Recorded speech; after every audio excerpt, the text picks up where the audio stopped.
Hey folks, Ardwulf here. Today we're going to have a look at the relatively new Secrets of the Golden Throne from Open-Ended Games.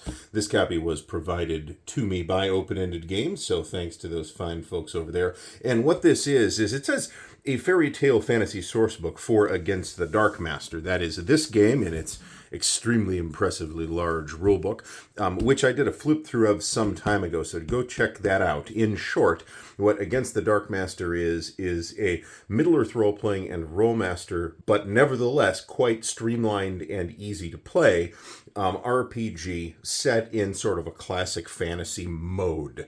What Secrets of the Golden Throne does, however, is a little bit different. This is kind of a combination sourcebook, world book, bestiary, and campaign. As I think you can see, this book is no slouch either. This is 300 plus pages. It actually is kind of hard to tell because there's a bunch of unnumbered character sheets at the back.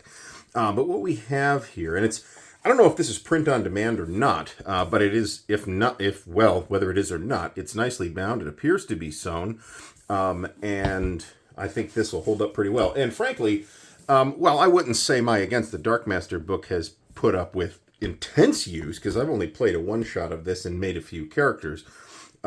This thing's holding up pretty well, much better than you'd expect for the, I don't know, close to, not quite 2 inches, but pretty close to 2-inch depth of hardcover here. So let's take a quick look at Secrets of the Golden Throne. The first thing we're going to do, we're going to start with here is Book 1, The Land of the Golden Throne. Book 2 is The Bestiary. And Book 3 is Secrets of the Golden Throne. We're going to buzz through that relatively quickly. Because this is the campaign, and I do not wish to provide spoilers to the prying eyes of anybody's players. But this, as you can see, will eat the great majority of the book. The first 100 or so pages is setting and bestiary, and the remaining 200 plus pages are campaign. So flipping through this, we've got some backers, because I think this went on Kickstarter. So Book 1, Land of the Golden Throne. Now this is a sort of dark fairy tale inspired setting, which I think is a kind of a cool approach for the folks at Open-Ended Games to take, because this displays the flexibility of this system. We have the Isle of Ardwulf. I think this will seem pretty familiar to a lot of folks already. We have a short history. We do have a map. You can see that the Isle of Ardwulf looks a little bit like Ireland, and I think there's some inspiration there.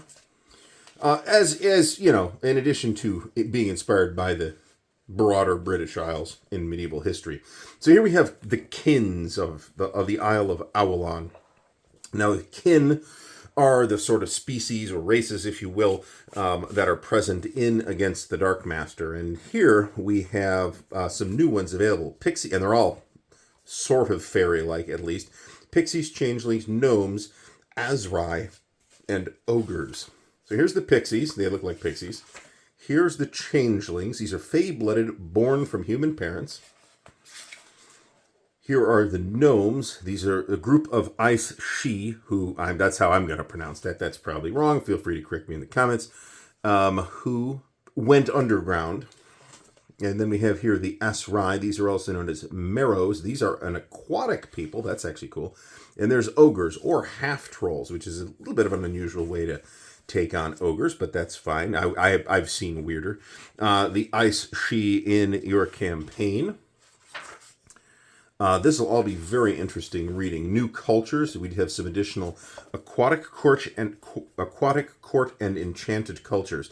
And I think so. The way you make characters in this game is you have some points to spend too, that you can spend on whatever you want. But you also have a basis that is determined by your kin and your culture that will give you some starter ranks and a bunch of skills to work with.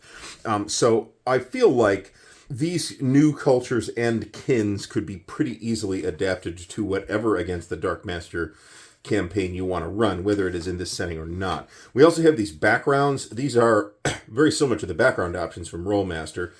These, again, I think I could maybe see some light adaptation being needed here, but not much. So these are also very useful for fleshing out characters in a regular Against the Darkmaster campaign, again, whether you're using this source book or not. Well, you'd be using the source book in that case, but using this setting or not. Here's some general conversation about adventures in this setting. This looks like it could be super useful, actually. Here's some new magic options. That's intriguing. I'll have to read that in detail. The magic in this system is broadly very similar to what it looked like in Middle-earth role-playing, but that is possibly underselling the differences that there are. Against the Darkmaster is generally a more streamlined system than MERP, and certainly more so than Rolemaster.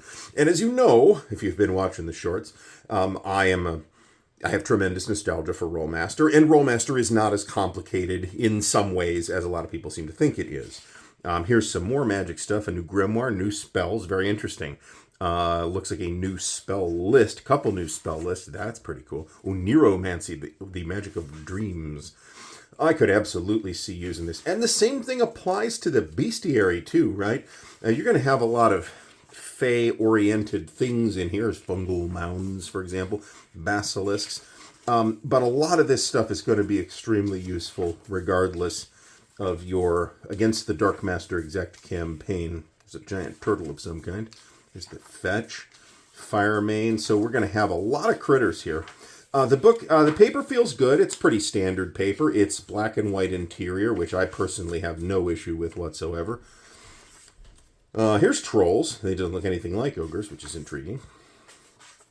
And here we have book 3, Secrets of the Golden Throne. And again, this is I don't want to flip through. I'll give this a very quick flip through, but I don't want to give people spoilers either. You can see that this is about 2/3 of the book. So, just an introduction. Let's flip back to the table of contents, actually. You can see that this appears to be sort of episodic. I have not yet looked at this campaign, so I don't know what I think of it, but the rest of the source book looks really very cool. I think, I have kind of a set of core RPGs, which are in principle the RPGs that I'm willing to run. You can guess what the science fiction game on the list is. One of the fantasy games on the list is Against the Darkmaster. I have a quite high opinion of it. And I'm very happy to see a really nice fat source book coming out from the folks at Open Ended Games to help support what I think is one of the most interesting RPGs to come out in the last decade or so. Granted, that has a great deal to do with my own personal tastes and predilections, but, hey, that's what it is. That's why you're here, right? So, Secrets of the Golden Throne. You can get this on Drive-Thru RPG. I will put a link or two in the video description so that you can check it out. Massive thanks to the patrons of Ardwulf's Lair, whose support and encouragement make what we do at Ardwulf's Lair possible. Thank you, patrons. Links to help support the channel are in the video description, so check out the Patreon, the Ko-Fi, and the merch store where you can get snazzy Ardwulf's Lair t-shirts, drinking vessels, and other cool swag. There is also an affiliate link for Noble Knight Games in the video description. If you buy stuff through that affiliate link, it helps us support the channel with Noble Knight store credit. Thank you, Noble Knight. Until next time, thanks for watching, and happy gaming.